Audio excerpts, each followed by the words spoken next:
Are you having a tough time with inflation? Do you always just seem like you're behind on your bills? Well, I'm not rich, but I've always just been very good at managing my money. So today I'd like to talk about all of the little things that I do on a daily basis that help me not only save money at the end of the month, but gives me extra money to invest. So I try to eat healthy and stay active. I don't use any hair care products, no shampoo, no conditioner. If my scalp gets dry or I'm getting some dandruff, I might add some coconut oil. I don't use any shaving cream. I just shave with water. I do have 1 bar of soap. I use Dr. Wood's fragrance-free baby soap, and I will just use that for my private parts. I make my own toothpaste with Bob's Mill baking soda. I don't use floss. I don't use any deodorant. I cut my own hair. I don't eat breakfast. I usually just eat 2 meals a day. Sometimes I'll go OMAD or just eat 1 meal a day. So that saves money on my food bill. I eat half a pound of hamburger for lunch and 2 pounds of hamburger for dinner. And I have found that you can get some good grass-finished ground beef from Aldi. It's about $6 a pound, which is actually going to be cheaper than Walmart. Pretty much just quit shopping at Walmart. The only thing I buy from Walmart is going to be my oil and oil filter for my car. I grill my hamburgers, so that is going to be less dishes. I usually just have 1 plate, 1 fork, and a spatula to wash at the end of the day, and then some mason jars for my cold brew coffee that I make. And I just hand wash my dishes, which saves me money as opposed to using the dishwasher, which I think wastes electricity and a lot more water. I do make my own cold brew coffee. I buy Kicking Horse organic coffee, and I like the espresso blend. It's got more of a chocolatey flavor. I never go to Starbucks. I never waste money at a coffee shop. I always just bring my coffee with me when I'm traveling or out and about. And that same goes with food. If I'm going to be super busy, a lot of times I'll just skip lunch, or if I really do want to bring some food with me, I'll grill up a couple hamburgers and put them in my glass storage container and just put them on the seat of my truck. And when it's time to eat food, wherever I'm at, I've got some hamburger ready to go. I do drink filtered water. I have a reverse osmosis drinking system under my sink. You can get a really good system for about $150 to $200. And it's much cheaper than filling up your jugs at the grocery store, which is what I did for a long time. That's a good way just to get started drinking some good healthy water. I use the glass gallon jugs, and I will just go to the grocery store and you can fill those up for about 50 cents a gallon. But you'll save a lot of money on filtered water if you just buy your own reverse osmosis system. And that's about it. I mean, I am on the water, coffee, and beef diet. I don't waste money on any other weird beverages, or I never ever go to a restaurant. It's just very rare for me to spend money on those things. It's just too expensive, and you just never know what you're going to put in your body. And I save money on showers because I take a cold shower every day. Sometimes I'll take 2 showers, but my showers are very quick, and I'm not wasting money on the electricity for the hot water, and I don't have a very large water bill because I take like a 3 to 5 minute shower. Super quick, super efficient. I make my own laundry detergent. I do a equal part ratio of OxyClean fragrance-free, baking soda, and washing soda. It's super cheap, and your clothes won't have a funny fragrance smell. They'll just have a very clean smell.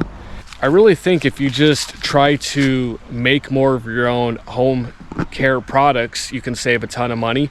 I pretty much clean my whole house with vinegar, except for my floors. You don't really want to use it on things like ceramic, tile. it can kind of eat away at materials like that. So for like mopping my floor, I'll just use water and then maybe a drop of my dish soap. And then I actually hang dry most of my clothes. Not only does this save me money on it not using the dryer, but it actually is going to prolong the life of your clothing, because what really damages your clothes and breaks them down is the heat from the dryer. So it's very rare that I have to dry any of my clothing. I do, however, dry my blankets and sheets if it's wintertime and I can't hang them outside. But if it's summertime and you can hang up a clothesline, you can hang your blankets, pillowcases, sheets, you can hang everything outside. That saves me a lot of money. I just have 2 clotheslines that I hung in my bedroom, and my clothes always seem to dry just fine. And I wash all of my clothes with just cold water, so I'm not wasting warm or hot water. That saves me money. I have downsized on a lot of my clothes. I sold a lot of clothing, and then I just bought a few, like I have 2 flannels that I really like. This is a thinner flannel that I wear when it's not super cold, and then I have a thicker flannel that I'll wear when it is much colder. I get most of my clothes off of eBay, and you can actually find brand new clothes on eBay for a really good price. You can use thrift stores, you can use Facebook, but all of that just wastes my time, gives me decision fatigue. I don't like wasting time getting into my car and going to the thrift store. Most of them don't smell the best. I get it. You can just wash your clothes, whatever. I'm very picky about my clothing. I like really good quality, 100% organic cotton clothing. I try not to wear any synthetic materials. Organic cotton clothing is just much better for your skin. It's super soft. It breathes better than polyester, which a lot of people don't know. And I mean, I've said this quite a bit in the past, but plastic is a hormone disruptor. It's a big reason why guys have lower testosterone. So I try to avoid wearing plastics. Anyway, that's my little rant. I'll get off my soapbox. I like this brand. It's Prana, Prana. And they make a lot of organic cotton clothing, just like Patagonia does. But you can find brand new Prana clothing on eBay. I bought this flannel brand new for 20 bucks. So that's my tips about clothing. And you can also sell your clothes on eBay, which I do this quite a bit. And the nice thing is you can just buy a scale for 10-15 bucks on Amazon, and you can just pre-weigh all of your stuff, pre-package it, label it, and when somebody buys your item, even if it's $5 or $10, it all adds up. You can schedule the post office to pick up your package the next morning. You just put it out by your front door. Post office will come by and pick it up. So that's another way that you know, if I'm gonna buy clothing, I try to sell clothing because I only need so much. I think everybody should work out and do some sort of strength training. It's very important to gain and maintain your muscle. The older we get, once you get up over 60, 65 years old, you cannot really gain any muscle. And if you lose muscle, it atrophies, meaning it goes away. And it's really hard for old people to get that muscle back, if not impossible. So it's very important, the older you get, the more muscle you have. That way you're still strong and resilient when you become old and wise. So strength training is very important. And you skinny girls out there, you're not gonna build up too much muscle and look like the Incredible Hulk. It doesn't work that way. I like calisthenics. You can do calisthenics anywhere, and you can do them at home every day. And I have a doorway pull-up bar that I bought off of Amazon for $50. And then I do pull-ups there, which works your back.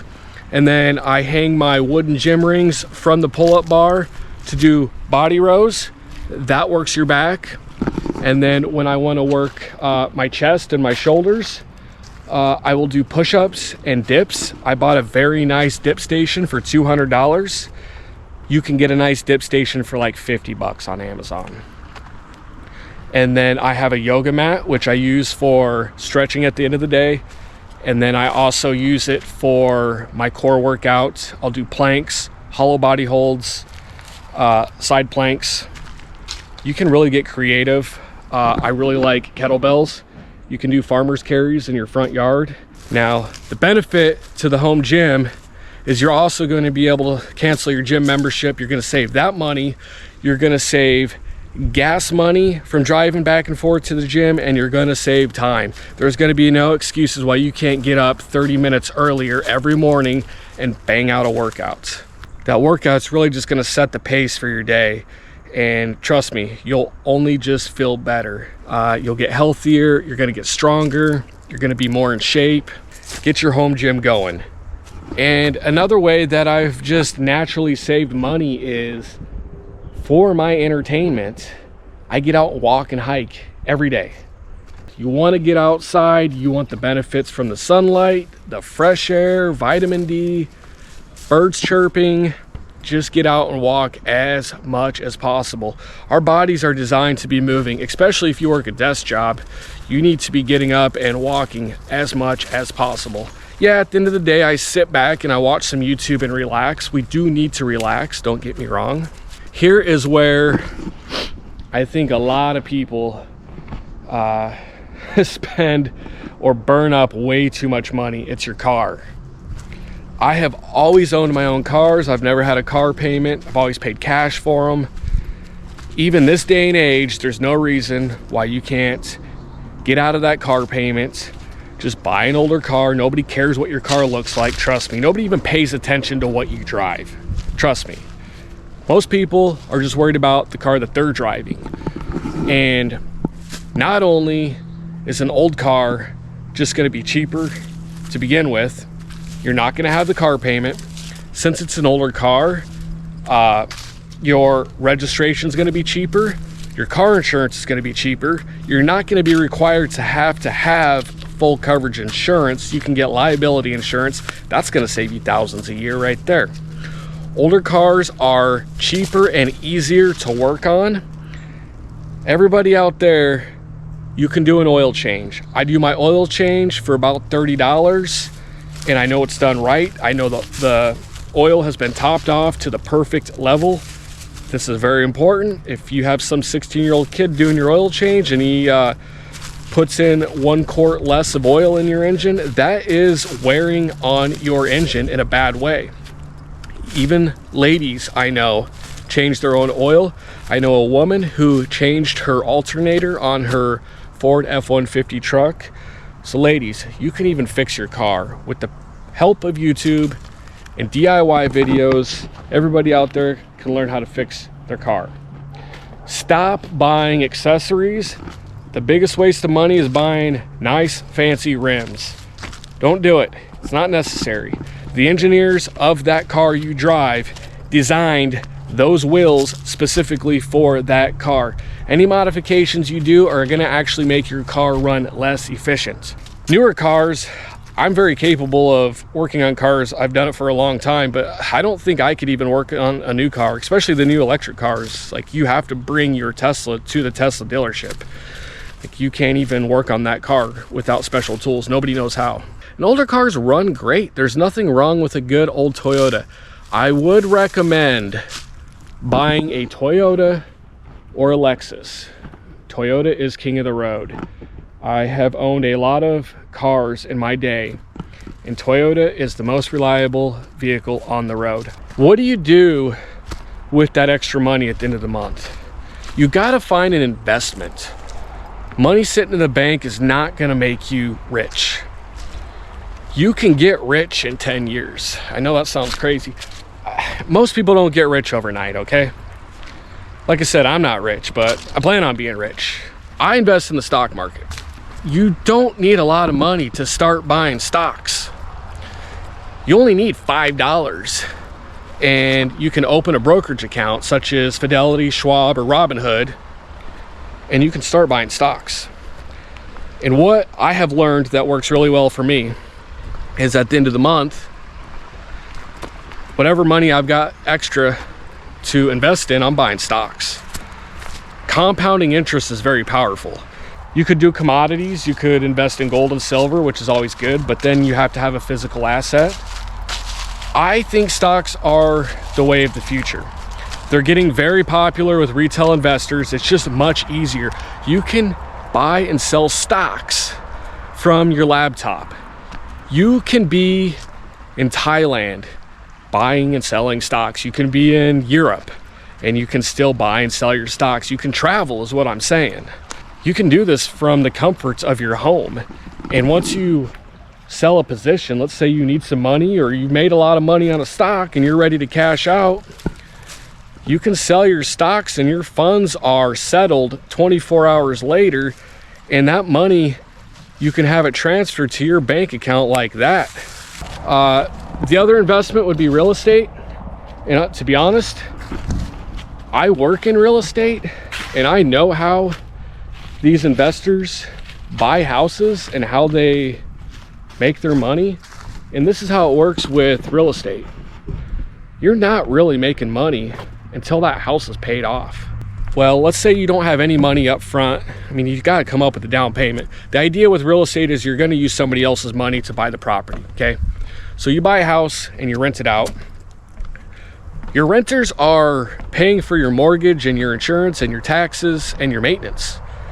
Until that house is paid off, which on average is going to be 10 to 20 years, you're not cash flowing that property. It's a good long-term investment. I'm not saying real estate's bad. If you want to start cash flowing on that in 10 or 20 years, then that's great. But you're not making money off of real estate right away. In fact, you can lose money. You get some bad tenants that destroy your property. I don't want to worry about tenants. Like I said, I want to travel, and it's much easier just to buy stocks, put them in your portfolio, and you don't even really need to worry about it. You can just kind of check in on it every couple of weeks or month or whatever. Just know your stocks are going to go up over time unless you pick some really bad stocks. So just pick some companies that you believe in. You can't go wrong with, like your Amazon, Google, Meta. Like, those companies are going to be around for a long time. So that's my advice with the stocks. You will have to do your own homework. I hope these little money saving tips help you guys find a way to invest for your future. All right, stay well, everybody, and thanks for watching. Peace.